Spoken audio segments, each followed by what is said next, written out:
All right. Well, we got Gary Thornton. Yeah. Good afternoon, Deke and Moats. We need to go Salute. after Kyler Murray. Yo, he's interesting right now, man. Are you seeing the reports about the Cardinals rebuttal?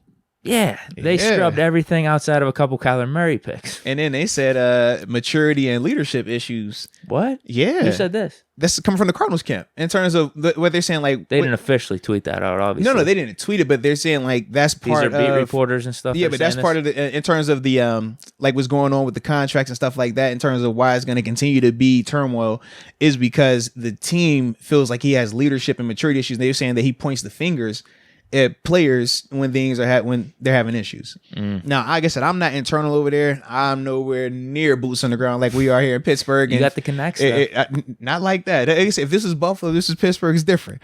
I don't be out there like that, bro. You know how my situation was out there, man. It was a need to know, But they definitely said that was, at least like I said, from the Cardinals camp. Now, is it a situation where the Cardinals are saying this to just save face and make the player look bad? Who knows? But I always feel like in anything, whenever you get both sides saying stuff, there's probably a little bit of truth on both sides of it.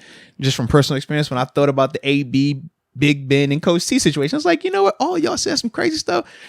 Some of it was a little embellished, but it was some truth. From all y'all in there was some truth. So I do feel like, in a sense, that, yeah, I'm sure Kyler has his reasons, but at the same time, I'm sure the Cardinals have their reasons, and it's probably going to lie in between somewhere. So is that enough, though, to make me feel hesitant about a Kyler Murray if we were to actually go for him and acquire him? No, I'm not second guessing it, because I think his talent... No, I think this is the aggressive behavior that we talked about. I would kind of like to see. Go for a Kyler Murray, go for a Russell Wilson. Now, have you seen the screenshot floating around a little bit? Oh. I guess someone DM'd Kyler Murray. I don't know if this could be completely photoshopped. I don't even care, though, because it was pretty cool. Someone DM'd Kyler, like, come to the Steel City and help us build back or something. And he said, I would love to. I'll have to show you. Was it verified? Dude, you could really Photoshop those so easily, though. You could really Photoshop those. Well, it's more fun to believe it anyway, so I'll believe it. I know. I'll believe it. It's definitely more fun. But yeah, for me, man. I'd be for it. Yeah. And I'll also say this. You also have to remember, because I'm sure a lot of people, when I said the maturity and leadership things, they instantly got turned off with Kyler. No, I don't want any of that. You have to remember, high-end players like a Kyler Murray, like a Jalen Ramsey, for example, they don't become available without typically some type of something going on where they were at. Jalen Ramsey is a good point. He's been completely fine with the Rams. You know what I mean? But when he was in Jacksonville, you thought about it was the same type of stuff, right? Maturity. Oh, he's disgruntled. Oh, he wants to say this and that.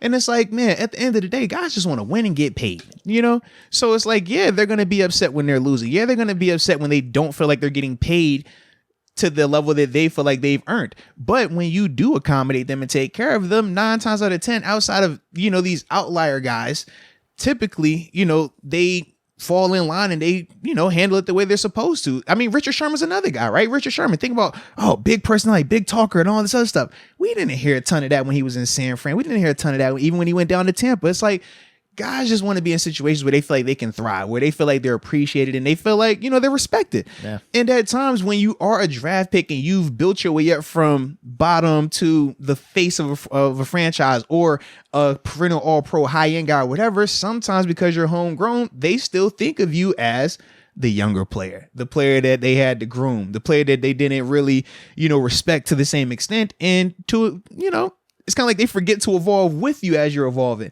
Whereas as soon as they leave and go outside the organization, case in point, Tom Brady, you think about how Brady talks about his situation in New England, where it's like, man, I still don't even feel like I'm the guy. I'm answering yes, sir, no, sir to Belichick like he's a dad figure.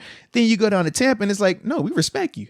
We think you're on that level. You're just as nice. But he's not homegrown there. So it's just a different part of that. So like I said, there's pros and cons to either way, man.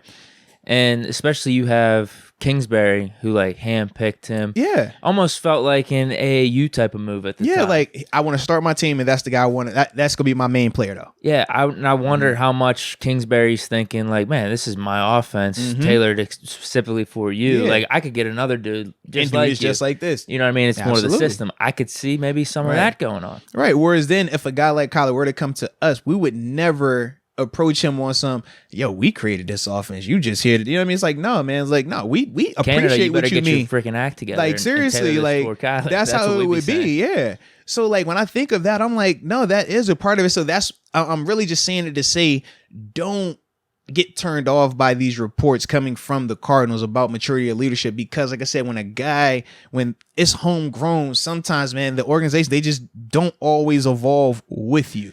Now, what I will say, they made some really nice personnel moves for them this I would year agree, for the they Cardinals. definitely did, offensively and defensively too, DeAndre Hopkins, that was 2 years ago, but still, he got hurt. You can't really account for that. Bringing in James Conner was a huge move, and then obviously signing J.J. Watt. Like, they're trying. No, you forgot. The biggest move that I thought was them trading for Zach Ertz middle of the season. Oh, yeah, Before Hopkins went down, that was supposed to be the move to take him over the top, because that was their only real weakness offensively, was the tight end group.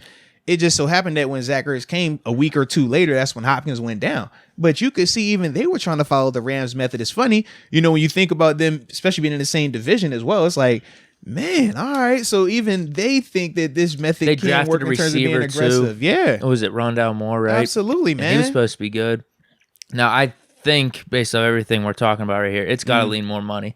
And just maybe feeling underappreciated, because the personnel moves, they are really trying to win with They're him. Committed to him. Yeah, exactly. Manscaped, the leaders in below the waistline grooming, because we know if you're going out there on these big days, these special occasions, trying to get a little action, and you're not up to par, it's JV. That's not varsity. It's not going to be working. You're going to get denied. You don't want that. But you know what'll get you the opposite of a rejection? Would it get you access? Would it get you that smile that you're looking for? What's that? The Ultra Premium Collection. We talked about it last time, right? Yeah. I started to go back in depth and bring all the props back out. You know what I mean? But it was like, no, we ain't gonna do that today. But this Ultra Premium Collection, the deodorant, the body wash, the 2-in-1 shampoo, conditioner. Can't forget about, that lip balm as well. With that, man, that'll always get you scoring the way you need to score. That'll always have your Valentine's Day feeling great, and ultimately just make you, life a lot easier and better, baby, because everybody loves a Manscaped person. So with that being said, we don't talk about you unless we got action for you. And that action is in the way of a promo code. MOATS. That's it. Get you 20% off and your free shipping worldwide, baby. Just like that. So stop wasting time. Don't have your Deke looking crazy out here. Make sure you take care of Deke, all right? Manscaped, shout out.